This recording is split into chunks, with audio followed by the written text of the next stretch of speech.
Bismillahirrahmanirrahim. Assalamu alaikum students. Welcome in class.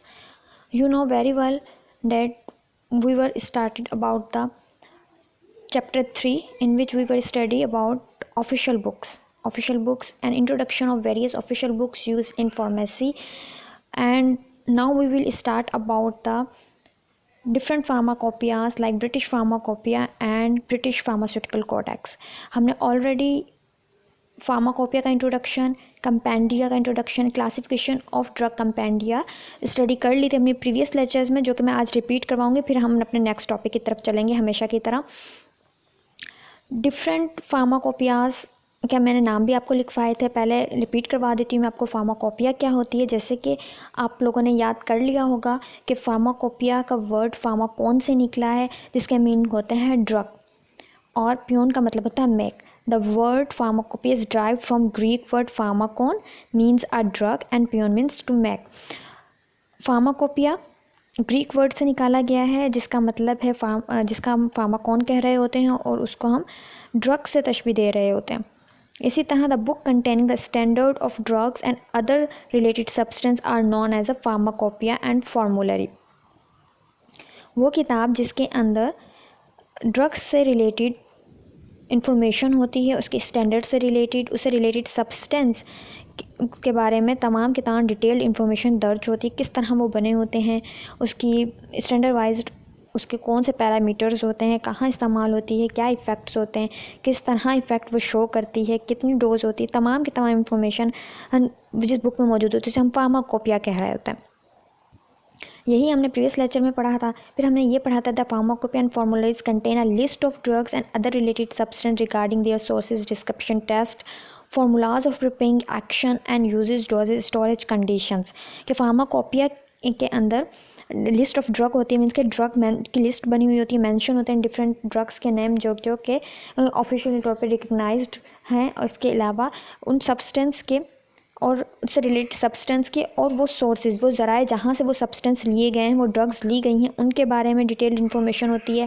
साथ के साथ किस तरह वो बनाई जा रही है, उसके मेथड के बारे में, किस तरह अमल कर रही है, किस लिए इस्तेमाल हो रही है, उस कितनी मिकदार इस्तेमाल करनी चाहिए, उसे किस कंडीशन में स्टोर करना चाहिए। कि बहुत सारी ड्रग्स ऐसी हैं जो कि नमी वाले इन्वायरमेंट में ख़राब हो जाती हैं, हाई टेम्परेचर पर ख़राब हो जाती हैं, कुछ ऐसी हैं जो बहुत ज़्यादा कोल्ड टेम्परेचर पर ख़राब हो जाती हैं। तो स्टोरेज कंडीशंस के बारे में जो स्पेसिफिकेशंस होती हैं, कितने सेंटीग्रेड पर या कितने दर्जाए हरारत पर इसको हमें स्टोर करना है। इसके अलावा अगर लाइट सेंसिटिव हैं तो उसके बारे में भी इंफॉर्मेशन होती है कि कुछ प्रोडक्ट्स को लाइट ख़राब कर देती है, तो लाइट सेंसिटिव हैं उसके बारे में इंफॉर्मेशन। स्टोरेज की तमाम कंडीशन डिटेल डिस्क्रिप्शन फार्माकोपियाज में मेंशन होती है। अब फार्माकोपियाज एंड फॉर्मूलरी को कलेक्टिवली हम कहते हैं drug compendia. Collectively this books are known as हम कह सकते हैं ड्रग कंपेंडिया। हम इनको ड्रग कंपेंडिया कहते हैं। ड्रग कंपेंडिया के अगर कंपेंडिया की हम डेफिनेशन देखें तो हमें ये पता चला था the book which contain information on therapeutical use of drugs including dosages, adverse effect, pharmacokinetics and are known as compendia. ये तमाम चीज़ें हमने प्रीवियस लेक्चर में स्टडी की थी। साथ के साथ क्लासिफिकेशन ऑफ ड्रग्स का स्टडी किया था कि official books and compendium non official book के अंदर इसे डिवाइड किया जाता है। ऑफिशियल बुक की मैंने डेफिनेशन आपको बताई थी, these are books of drug and other related substance which are recognised as a legal standard of purity, quality, strength by the government agency of respective country of their origin.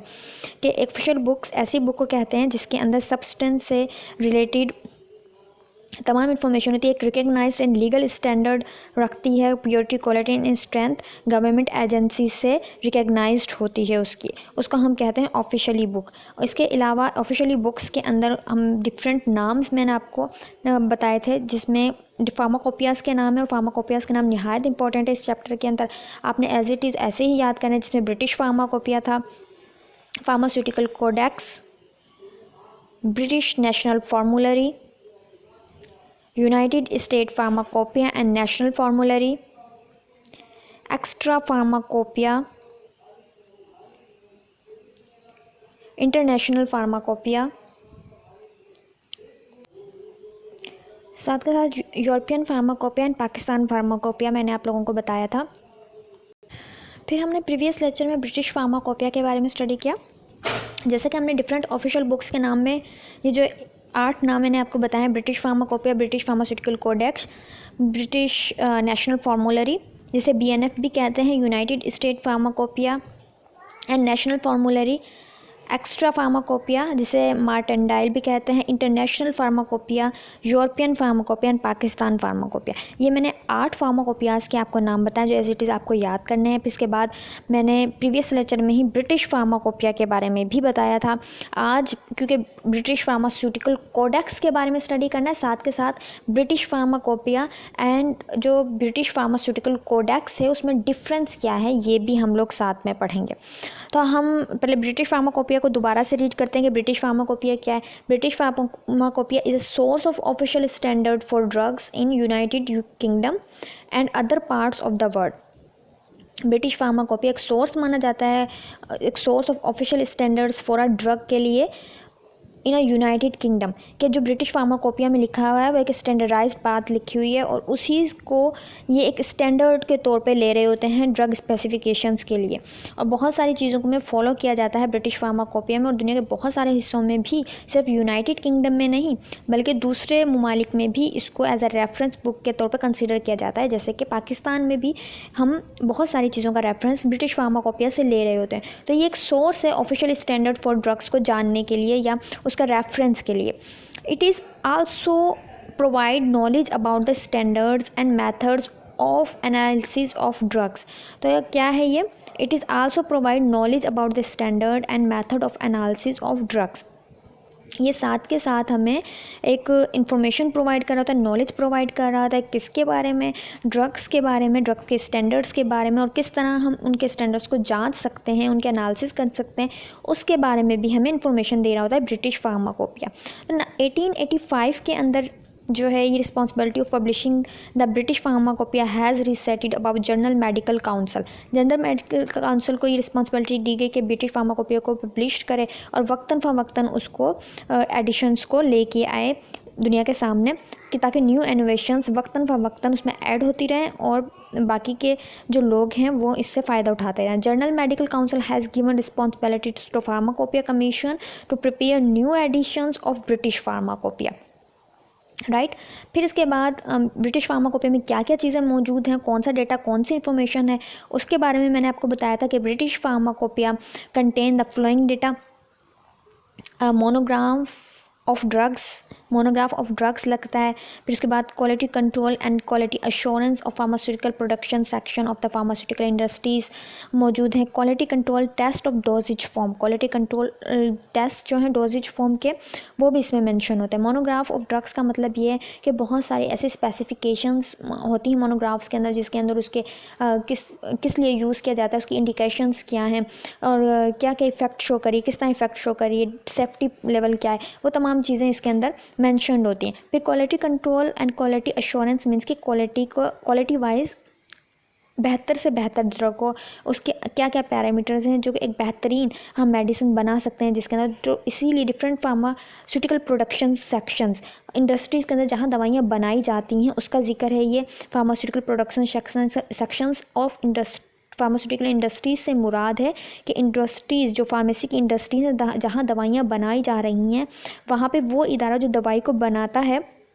क्योंकि वहाँ पे भी हमने different departments पढ़े थे industrial pharmacy में कि quality assurance का डिपार्टमेंट है, प्रोडक्शन डिपार्टमेंट्स है, रॉ वेयर हाउस है या रॉ मटेरियल जहाँ पे स्टोर किया जाता है, इस तरह करके हमने डिफरेंट डिपार्टमेंट्स में उसे डिवाइड किया था। तो यहाँ पे प्रोडक्शन डिपार्टमेंट की खासतौर पर बात हो रही है कि quality control and quality assurance of pharmaceutical production sections of pharmaceutical industries के बारे में है कि कौन कौन से क्वालिटी कंट्रोल के पैरामीटर्स हैं, क्वालिटी एश्योरेंस के पैरामीटर हैं, वो भी इस किताब के अंदर दर्ज हैं। Quality control test of doses form, quality control test of doses form के कौन कौन से टेस्ट किए जाते हैं क्वालिटी कंट्रोल को मेंटेन करने के लिए। जब मेडिसिन बनाई जाती हैं उन्हें डोजेज फॉर्म में डाला जाता है, ड्रग को डोजेज फॉर्म में कन्वर्ट किया जाता है, तो वो तमाम चीज़ें भी ब्रिटिश फार्माकोपिया के अंदर मेंशन है।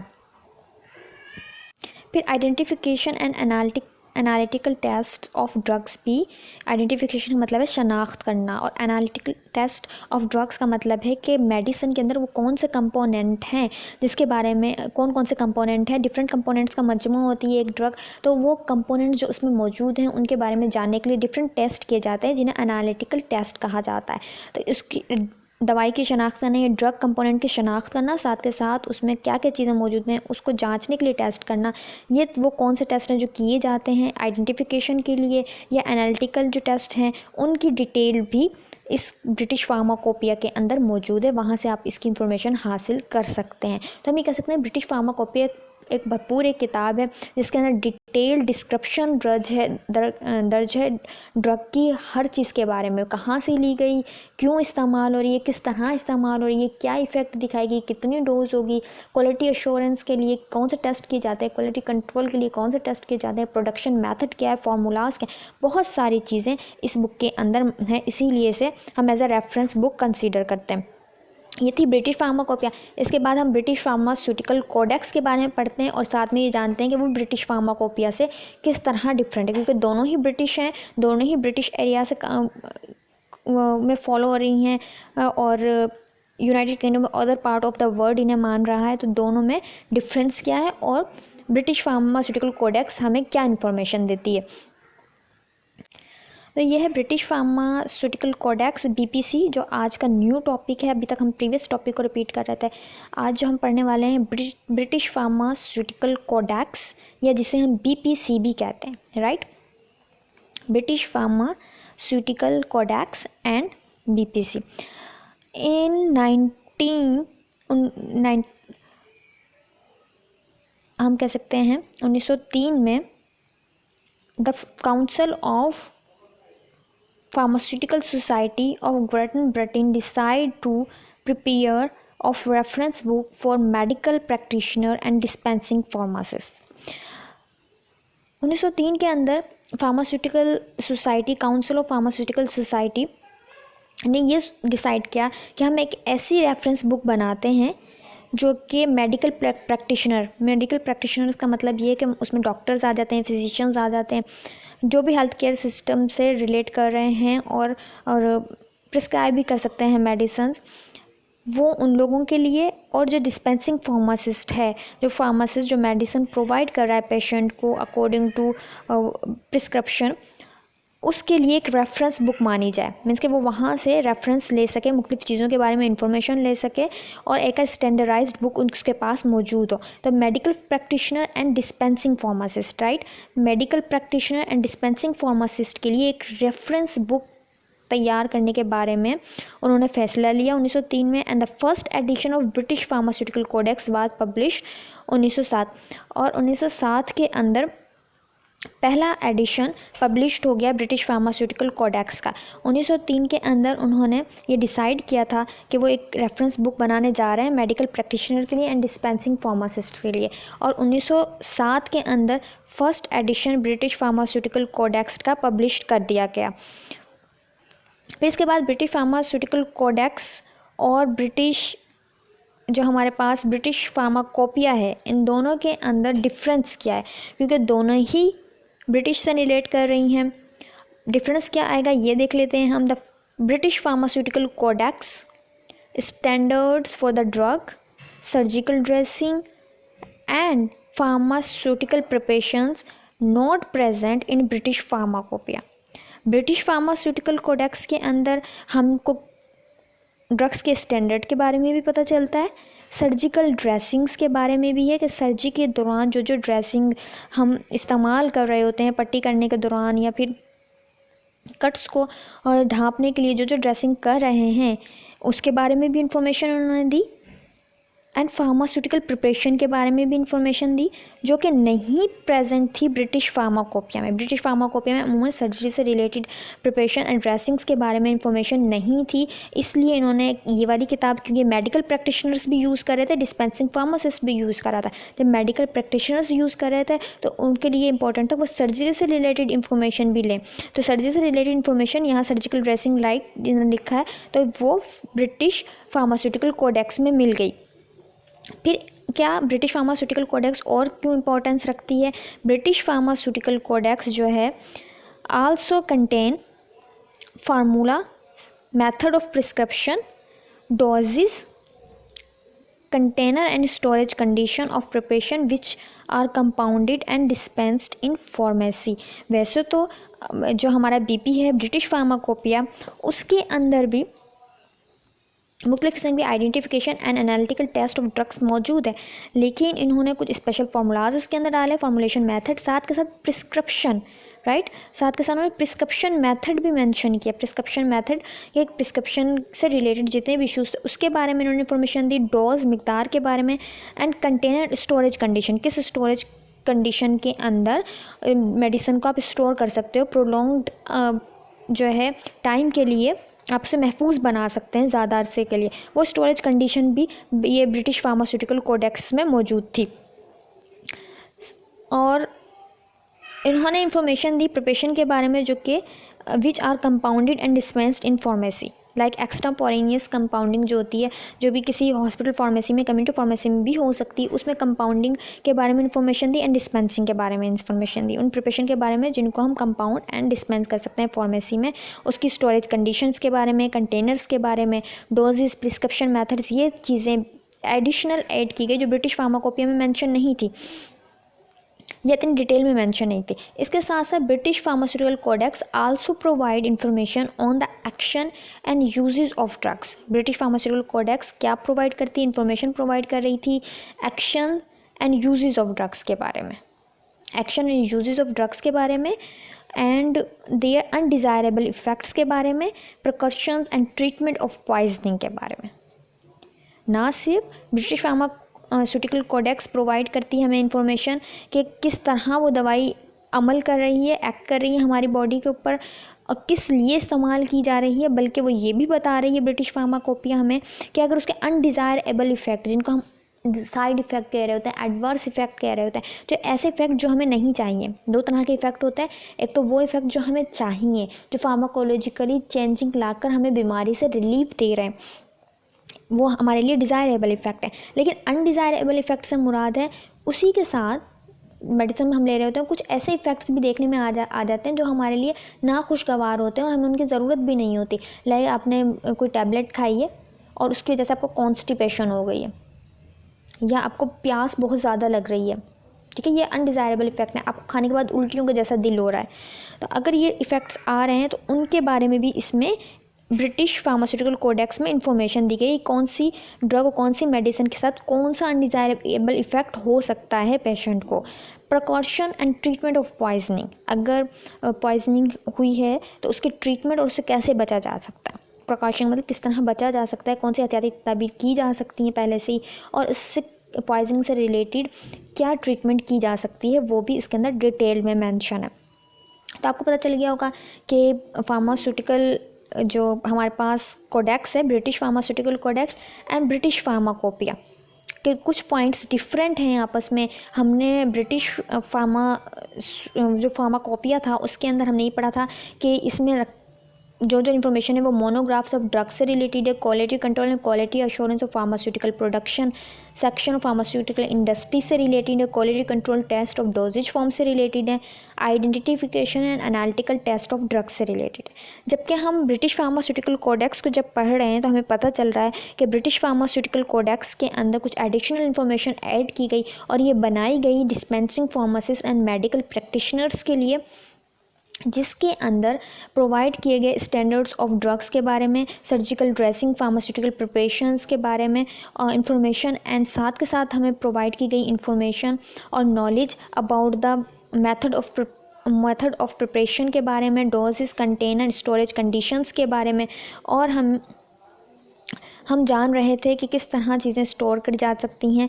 और फिर हमें बताया गया इसी बुक के अंदर कि information of action, uses of drug, undesirable effect and precaution, treatment of poisoning के बारे में, right. Method of preparation, doses, जैसा कि बुक में लिखा हुआ है, British pharmaceutical codex also contain formula method of preparation. ये वर्ड मेथड ऑफ प्रिपरेशन है, एक प्रिस्क्रिप्शन नहीं, method of preparation, doses, container and storage of condition of preparations which are compound and dispensed in a pharmacies. ये तमाम information British pharmaceutical codex में मौजूद थी। तो ये कुछ पॉइंट्स थे जो ब्रिटिश फार्माकोपिया से रिलेटेड थे एंड ब्रिटिश फार्मास्यूटिकल कोडेक्स से रिलेटेड थे। वैसे आज हमारा new topic just British pharmaceutical codex था, लेकिन आपको बार बार रिपीट करवाने का मकसद ये है कि आपको ये डेफिनेशंस और पॉइंट्स रिमाइंड रहें। फार्माकोपिया के बारे में आज मैंने फिर आपको दोबारा से रिपीट करवाया, कंपेंडिया के बारे में, क्लासिफिकेशन ऑफ ड्रग्स में किस तरह कौन सी क्लासेस होती हैं, official books and non official books में डिवाइड किया जाता है ड्रग कंपेंडिया को। फिर ऑफिशियल बुक्स के अंदर हमने डिफरेंट नाम पढ़ लिया आज कि ब्रिटिश फार्माकोपिया है, ब्रिटिश फार्मास्यूटिकल कोडेक्स है, ब्रिटिश नेशनल फार्मूलरी है, United State pharmacopoeia, national फार्मूलरी and extra pharmacopoeia, international pharmacopoeia, European pharmacopoeia and Pakistan pharmacopoeia शामिल है।